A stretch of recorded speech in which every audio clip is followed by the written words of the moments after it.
Hello and welcome to the Overly Animated Podcast, where we take animation seriously. We provide fan-oriented and analytic discussions on a variety of animated shows, movies, and anime, currently featuring a Steven Universe Miraculous Ladybug, the new Powerpuff Girls, and Voltron, a Legendary Defender. I'm Dylan Hysen, and today I'm joined by Mel Moyer. Hello. Today, Mel and I will be discussing the latest Pixar film released last weekend, Finding Dory. We occasionally cover animated movies and a lot of animated shows here on the Overly Animated Podcast. You can check us out at overlyanimated.com, or you can search for the Overly Animated Podcast on iTunes or your favorite podcatcher. Mel and I are super slowly going through all the Pixar movies, so it makes sense. Over like the past year and a half. Yeah, so it makes sense for us to do this new one. If you want to see our previous discussions, search for find the Pixar tag on overlyanimated.com. You can search for Overly Animated Pixar, and you can see our previous discussions. We discussed Good Dinosaur. Our most recent one was discussing Finding Nemo, actually a retrospective in February. So we have context for this podcast. Let's get into everything very quickly. Mel, thoughts on the short that aired before Piper? I love that little short. I thought it was interesting because it was somewhat shorter, I felt like, or It was shorter. Not even shorter. Like it had a straight. I feel like when I watch these Pixar shorts, they feel so much longer than they are. Yeah. But this one, I was surprised when it ended when it did. I don't know the run times on them. Yeah. Maybe it's just because this one had less to do with sort of gags. And had a very clear beginning, middle, and end. Like, it had a very clear goal in mind. Like, when you look at other ones, like, there's less of a goal. Like, the guy playing chess with himself and that sort of thing.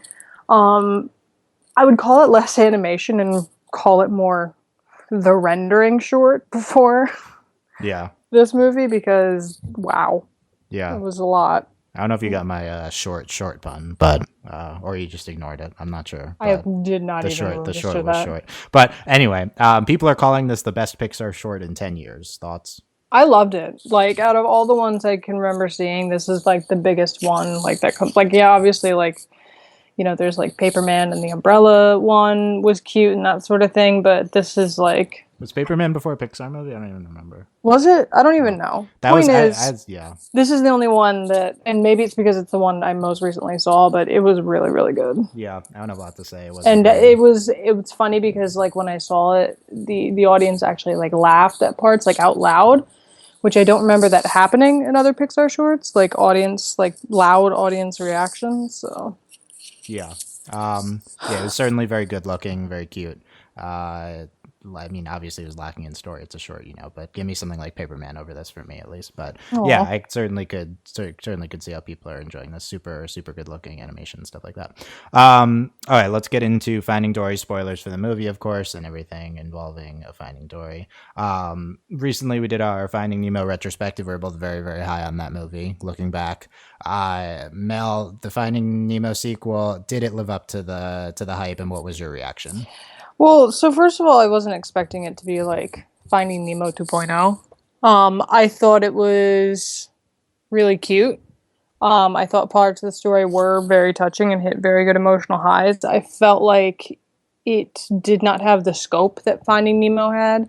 And maybe that's because the majority of the film takes place in an aquarium, so they didn't really have the vast sort of like feeling of crossing the ocean and like you know all these things that they went through, and like it cut down, I guess, the normal Pixar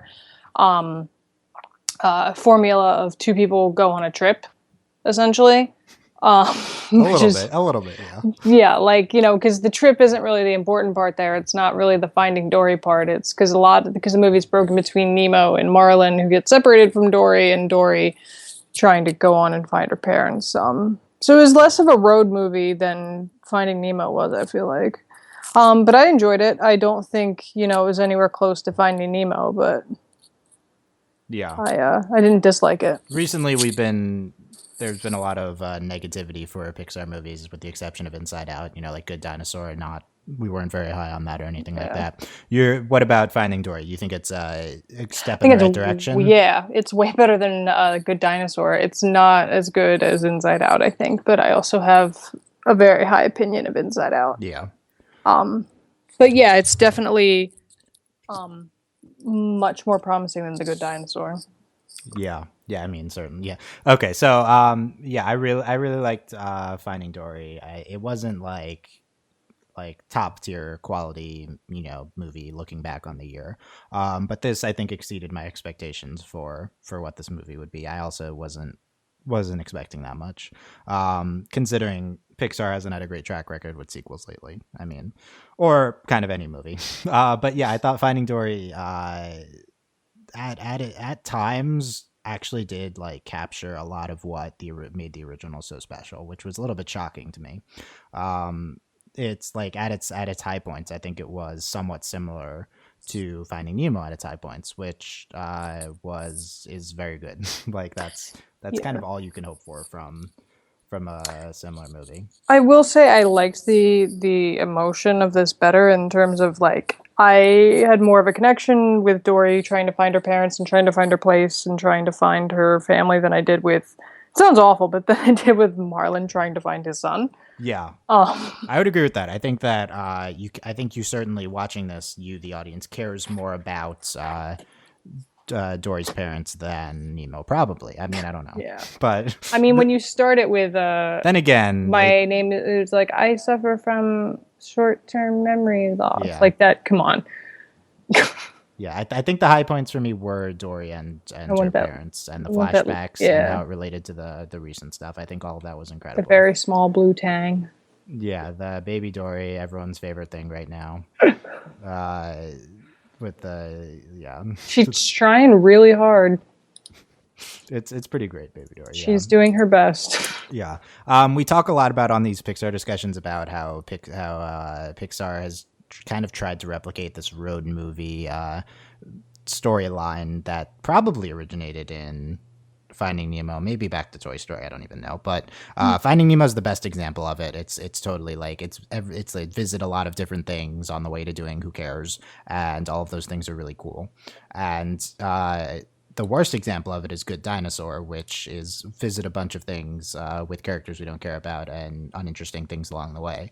And this film isn't necessarily trying to do that. I agree, which is really interesting. It is a little bit. We get a lot of it. We have a lot of new characters. We have new locations to visit, but it never loses sight of its core emotional core of the movie with Dory and her parents, which is very good. The reason this movie I think is not as good as Finding Nemo is because the places we go along the way are not as interesting as they were in Finding Nemo. I think that a lot of the new basically all the new characters are fine, but none of them hit anything close to maybe even 5 to 10 of the I original. like Gerald. Uh, we'll go through all the characters. I'm not even gonna remember anyone's names. Gerald. Oh, the one who keeps stealing the rock. Yeah. Yeah. Okay, I feel like you like the one who calls Gerald, not actually Gerald, but I like the idea of Gerald just appearing out you of like the idea of Gerald. like they Okay. turn around and he's Good right concept. there.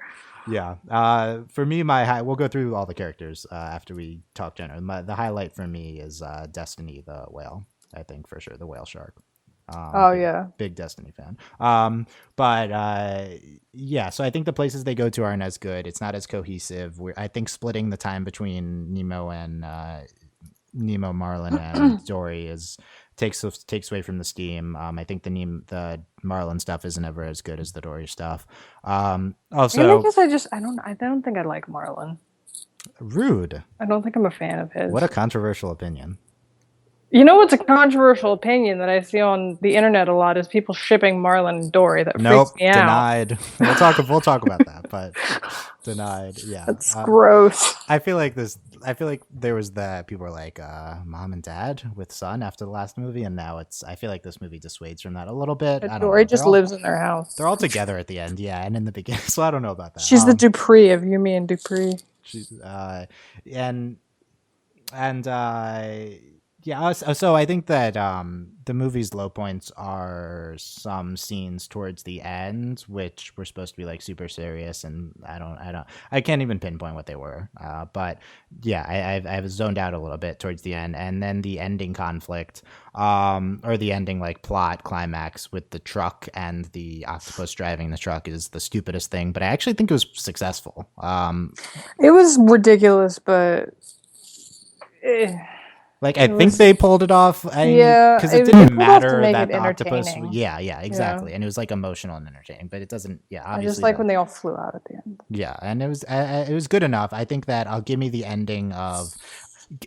I'll take the Dory finds her parents scene over any emotional scene in Finding Nemo. But give me the swimming into the net at climax for Finding Nemo over the climax of Yeah. this movie not close. So I think that's a big reason. But yeah, in general, this is kind of a good surprise that Finding Dory is good. Not only is it good, I do think it's kind of very good. I'm not sure. I mean, this we have to state this every single podcast when we make comparisons, but I wasn't as high on Inside Out. Mel's very high on Inside Out. So for me, this is Pixar's best movie in a while. I mean, I don't think it's like significantly better than Inside Out. I think they're pretty similar in quality, but yeah, I'd have to look on the list of Pixar films to see what this is the best for me. This is the best Pixar movie since, but it's pretty encouraging. Yeah, better than Good Dinosaur for me. Better than Inside Out. Still haven't seen Monsters University. This is probably better than Brave. This is, I think this is better than Monsters University. Brave, better or worse? I think the structure of it is better. I think objectively it's better. It's just I'm really partial to Brave. I agree with all that. Yeah, I have a soft spot for Brave and the character, Yeah. but yeah, I think this movie itself is better. This is better than Cars 2. So I will call this the best Pixar movie since Toy Story 3. I think almost everyone will disagree and say Inside Out is better, but that's fine. Like we don't, okay, so let's go through. Should we go through the new characters? Should we talk about what do you think of Dory's parents, baby Dory, the flashbacks, how that was interspersed in the film? So I really liked the beginning of this film. It was interesting because I think it kind of broke that mold a little bit where we talk about how the first like 10-minute prologue of a Pixar movie is usually the best, and then from there it kind of like goes like falls into a similar pattern. I think this had that there because obviously you had the beginning with Dory and how Dory got lost and that sort of thing. But I think they kind of broke that up by having those interspersed flashbacks throughout the movie because the opening with her parents wasn't all that long before it went back to normal, like present time. I really liked it, and I thought it was very, very like the second that she came on, she was like, "Oh, I have short-term memory loss," and you're like, "Ah," and then she gets lost and can't remember that she's lost, and it's like actually really heartbreaking. So I liked it, and I think the flashbacks throughout functioned really well because I was actually very interested in how she got lost. Yeah, I didn't expect to be. Yeah, in the beginning, the first 10 or so minutes, we have some flashbacks. Then we have the before and after of Dory getting and Dory running into them from Finding Nemo. Like we like see parts of Finding Nemo in the movie. Which at first I was like, ugh, this is stupid. But then it like works. Then we just like keep going, or we like before or the after or whatever. I don't remember. And I just thought it was pretty brilliantly done actually, and telling the full story, and it felt pretty cathartic too, because everyone has such an emotional attachment to Finding Nemo, seeing like the original one and how this is related and everything involving Dory. I thought was pretty excellent. Yeah. And then throughout the movie, we have more and more flashbacks. For me, the high of the movie is Dory following the shells and seeing her parents in real time. First, for me, that just really hit a real emotional high for me, and I think that they did a really good job showing the shells thing in the past, and then seeing like how the parents had laid out all the shells. Like every day we go and lay out shells more, and it's like OMG, cry. That was my high of the movie. What about you? For me, the high of the movie was finding out that her mom taught her just keep swimming.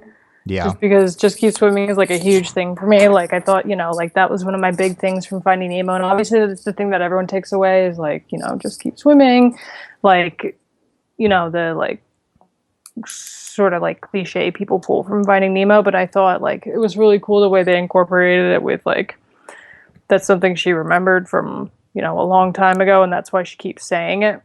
Yeah, so I this is another big topic to talk about. I think they do an absolutely incredible job incorporating elements from the first film into this film. Yeah. The Just Keep Swimming was brilliant. I mean, putting that back to her mom, that's a great way to tie that emotionally. I mean, that's everyone's favorite like meme. This was before memes existed, Yeah. but yeah, it's just like being a kid when Finding Nemo came out, you hear Just Keep Swimming so much. Like, oh my goodness. And then I absolutely love how they incorporate the whale talk from the previous movie. Like Yeah. that's I'm so happy with that, and just everything they do with what was it, blank pals? It was pipe pals. Yeah. Yeah. I just love all of that so much. Just so for me, just this is one of the best sequels in incorporating elements from the original movie. We see part of the original, and like we see the genesis of like the beginning or the rising action or whatever, the beginning events from the first movie. We have an expansion of one of these characters, and we see like the fanficky like lives after the end of the movie, and it's done really well. And we see all the interactions between the characters. We see Dory's memories interspersed throughout, and then we see these literal elements of the mythology in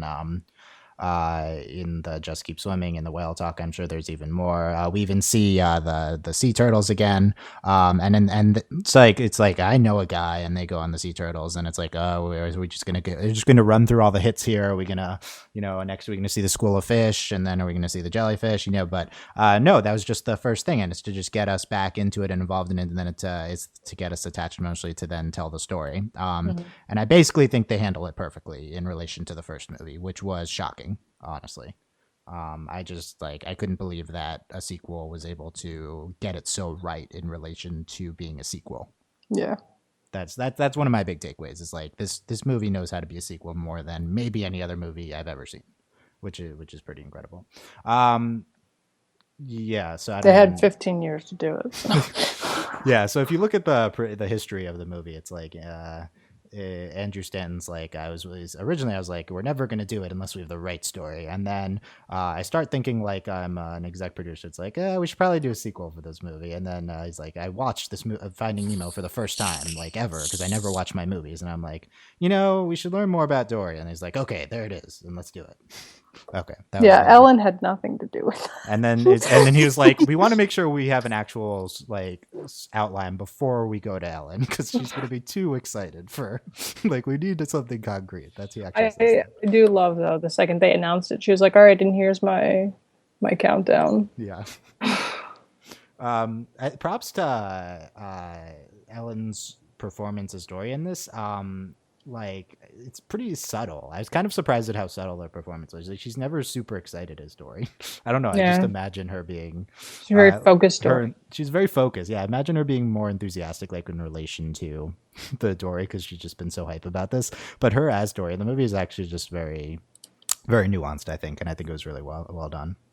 Before we start going through new characters, one question I have is like, how does this movie handle Dory's disability? Because that's like a big question. If you're going to do an entire movie about Dory's memory loss, like how is it handled in the film? I do like that they presented it like right away as it wasn't like, oh, she hit her head once and that was that. Like it was something she was born with and can't control, and that her parents were incredibly like supportive of it, like doing their best to make her world, safe and make it make sense and give her tools to overcome it. Like there was never a situation where they were saying, they basically gave her ways to try and think about it and work around it. They were like, remember the shells and this sort of thing. Like it was never just try and fix it. It was like, all right, how can we work with this, since this is a part of life. And I think that was a very, very excellent way to present it. I think it was a really, really good choice. Right, because that's my big thing. I'm sure we've talked about. It sounds familiar talking about this with you. Whenever we have a movie about a character with a disability, it's like, do they fall into the trap of overcoming the disability, which is somewhat an offensive take, right? Or is it living life with this, right? Because that's just the reality. And for me, and like conceptually, doing like having memory loss as a disability is how do you not do it as in overcoming? Because you need the character remembering something, and they do have sequences where Dory just like needs to remember things. But it never felt to me like it was her overcoming it. It always felt like it's just about her character and her perseverance and like these positive traits about Dory. Like it never left a bad taste in my mouth how it was handled. Yeah. Yeah, I was actually really impressed with the way that they went about. Like I did, and that's the thing is like it didn't occur to me to think about it in those terms, like as a disability, as an analog for anything. Yeah. Until it was the very first thing we saw in the movie, and there was this, baby Dory is like, oh, I have short-term memory loss, and her parents are like going through exercises with her to like help her figure out, what to do if she ever is lost or how to get home and that sort of thing. And I was like, oh wow, like that's a facet to this that I never even considered. Yeah. Yeah, I agree. Yeah, keep going. Well, just shooting off of that, the what is the whale's name? Destiny. Destiny. Destiny. Wow. Also, we also have a disability parallel with Destiny. Yeah, that was my. I was like, when they showed Destiny How do you not remember Destiny, the nearsighted whale shark? Come on. Anyway, continually like hitting things, and then you have the what's his face from Modern Family's character. Yeah, you have Bailey.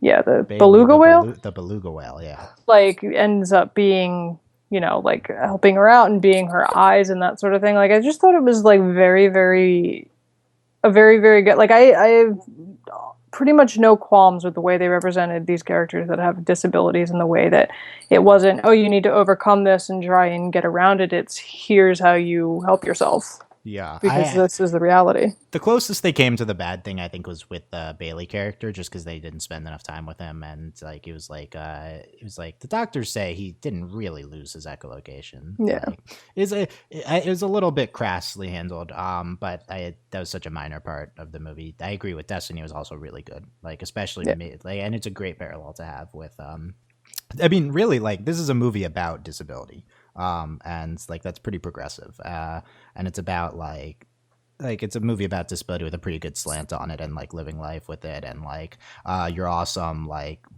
who you are, like that's a big message with Dory. It's like we love Dory because she's Dory. It's not like we feel sympathy for Dory or anything like that. It's that everyone just loves Dory. And I do think that it was very cleverly handled in writing with where they chose to highlight her forgetting things and where she, just was in conversation and was, quote unquote, like functional, like in terms of like moving the story along and communicating and that sort of thing. Like, because I think when you have a character like this, you almost trap yourself sometimes with the rules. Like, she has short-term memory loss. Okay. Like in the first movie, it was played up as a joke. A lot of it, like, her randomly forgetting things or conversations she just had. Here, it felt very specific when they wanted to remind you of that in her like day-to-day conversations more so than the first film. Yeah, it felt nuanced how it was handled and carefully done.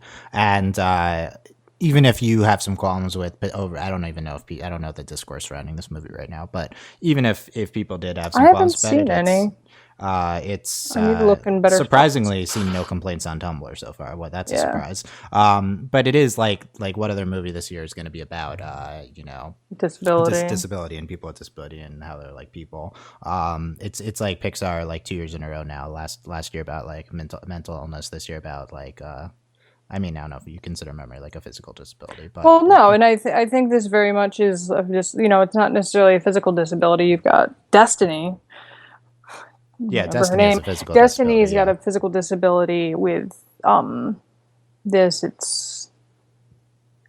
I'd say it's a mental thing even too, possibly. Like both. It's but overall it's just really like the conceptually and like that stands. Why aren't we giving Destiny whale glasses? Are you asking me? Yeah, why do you? I'm like Destiny. I feel you. I am also nearsighted, but I wear glasses. Why doesn't Destiny have whale glasses? Do they make whale glasses? Okay. No, obviously, but like maybe. But it's also a topic because what's his face is her eyes. Yeah. God, why do you ship them? No, I don't ship any of them. No, it's about family, yo. I don't know, dude. Dory and Destiny.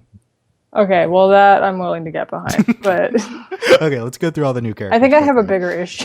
Tell me what? Because one of them's tiny and one of them's a giant whale. Okay. No, I'm saying bigger issues with the choices of shipping overall. Yeah. Okay. Let's go through the new characters. Tell me your quick impressions. Okay. I think the biggest role in the movie was Hank the octopus, who Dory calls the septopus, voiced by Ed O'Neill. What did you think of Hank? I liked him. Also for Modern Family. Yeah, that was a weird. That's kind of a that's a weird character. I don't know. I don't know what they're going for with him to a certain extent. I don't have like I liked his parkour skills. Yeah, like he was pretty chill and it's like he's a sympathetic figure. I don't have a big overall take. He's just like an interesting minor character. Yeah. Caitlin Olsen as Destiny, the nearsighted whale shark. I love Destiny. I thought Destiny was super sympathetic. Like I want a Destiny like plush. I'm all in on Destiny. They make those. Do they? Yeah. Okay, let's get. It's Disney. They make plushes of rocks, and people. Are you not as high on Destiny as me? No, I like Destiny. Is she your fave new character? We'll go through. Yeah, you said you like the one that falls off the rock. I love Gerald. you don't like the concept of Gerald. He does not do anything. I don't even think he has a line technically. Ty Burrell is Bailey, the beluga whale who thinks he loses his echolocation. He's okay. He's okay. I don't think he was handled very well. We have Diane Keaton as Jenny, Dory's mother, and Eugene Levy as Charlie, Dory's father. I thought they were both excellent. Yeah, they were good. Like really, they were definitely different than what I expected them to be. Dory's parents, like a super big highlight. Yeah, but echoing one of your points from earlier, echoing echolocation. I agree. Like presenting it as a thing from birth with Dory and showing flashbacks about it, like really is like the best part of how they handle the disability thing. Okay, Idris Elba as Fluke and Dominic West as Rudder, the sea lions. They were good. I think you like Fluke. I feel like if you like... it's not that I like that they're yelling at Gerald. It's that I like that Gerald just appears out of nowhere and is looking at nothing and then gets yelled at and he like the second vanishes. They leave, it's like, Gerald. Yeah, he just gets up there. You don't even see him get up there. They just turn around and he's standing up there and they're like, don't get used to it, Gerald. Yeah. Idris Elba is really good in this. Yeah, you're to make things clear, you're not condoning sea lion bullying. It's like as I said, I enjoyed Gerald. Yeah, not the bullying that happens around Gerald. Yeah, I thought these guys were good. They definitely remind me of the like storks from. Was there only one stork, or were there multiple storks from? I don't even remember. Some birds from the original. They seemed familiar. But yeah, we have Bob Peterson returning as the Ray, the teacher. They had the kid who played Finding Nemo have a cameo in this. Yeah, because they did a different Nemo voice. Yeah, well, yeah, this kid's like 20 something. We have Crush and Squirt returning. Big Squirt for a hot second. Yeah. We have Kate McKinnon and Bill Hader as Inez and Ned. They're in this movie for like a hot second, but that's okay. Sigourney Weaver as Sigourney Weaver. Sigourney Weaver as Sigourney Weaver. What? Sigourney? They say Sigourney Weaver like 10 times in this movie. Like too much. Like why do we need to say Sigourney Weaver's name so much? Hi, Sigourney. I thought that was good. Sigourney Weaver said. It was pretty funny. Alexander Gould is Passenger Carl. Who's that? That is the voice. That is original Nemo. Who's Passenger Carl? I don't know. Torben Zan Bullock as Becky, the friendly and helpful but dim-witted. Becky. I forgot about Becky. What a weird, freaky little character. That was a weird character, yeah. Becky and Hank, I was like, how did they think of these characters? Like, these are really weird. I don't have big takeaways about it. Little psychotic bird. Yeah, that was weird, but I guess it's good. And I don't even know that there's John Ratzenberger's a crab. I don't remember who the crab was. I think it was just people running away from the hands in the... And then apparently all the people return in the post-credit scenes, but we won't talk about that. And so Dory, great, obviously. Little Dory, the cutest, right? And we had Marlon. So why are you out on Marlon? How do you think Marlon was handled this movie? I mean, they perpetually make him like a jerk for the sake of pointing out that he's being a jerk. He's Woody in Toy Story 1. Like he's doing, but like perpetually.